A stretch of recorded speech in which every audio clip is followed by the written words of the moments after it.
ആ പെട്ടി കിട്ടിയില്ലെങ്കിൽ എന്റെ ഹാർട്ടും വീക്കാവും. എന്റെ ഹാർട്ട് വീക്കാവുന്നതിൽ സുധാരേട്ടന് ദുഃഖം ഉണ്ടെങ്കിൽ ആ പെട്ടി കണ്ടുപിടിച്ചതാ.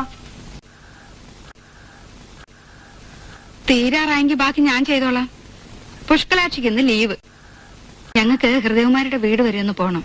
ഇന്നിവിടെ ചോറും കറിയൊന്നും വെക്കണ്ടെന്നാ തീരുമാനം. എനിക്കങ്ങനെ പെട്ടെന്ന് പോയിട്ട് ഒരു പണിയില്ല. എന്നാ ഒരു കാര്യം ദാ പോയി ഒരു സിനിമ കണ്ടേച്ചു വാ. കുട്ടിയുടെ പെട്ടി എന്തോ കാണാനില്ലെന്ന് തോന്നുന്നു. അതായി ബഹളം. ഇനിയിപ്പൊ കാണാതായ സ്ഥിതിക്ക് അതിലെന്തുണ്ടെന്ന് പറഞ്ഞാലും നമ്മൾ വിശ്വസിച്ചല്ലേ പറ്റൂ.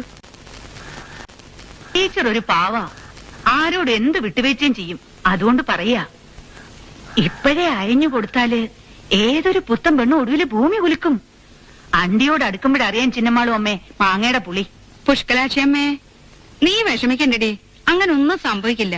കാരണം എന്താണെന്നറിയോ, ഈ മാങ്ങയ്ക്ക് അണ്ടിയില്ല.